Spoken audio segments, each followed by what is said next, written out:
Bonjour à tous, aujourd'hui on va parler bourgeonnage, niveau confirmé. Au sommaire, comment prolonger la vie d'un bras, le raccourcir, pratiquer un recépage et raisonner la position des yeux sur les coursons. En vieillissant, les bras du cep s'allongent. Il est parfois nécessaire de ramener le cep dans son espace initial. Les bourgeonnages nous permettent de le faire en conservant un brin plus près du tronc. Parfois, des inversions du flux de sève donnent des bras coudés ou en zigzag. Plusieurs inversions se succèdent et l'hydraulique est beaucoup moins bonne en mélangeant du bois mort et du bois vivant.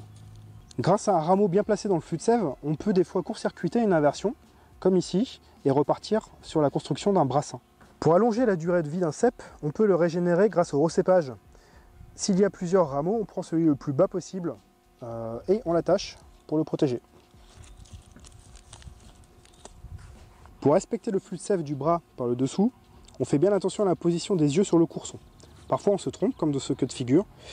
On peut alors rectifier les bourgeonnages. Le brin qui est dans le flux de sève, c'est celui-ci. Je vais conserver donc ce brin qui sera mon futur courson et l'année prochaine je pourrai faire ma baguette sur ce rameau.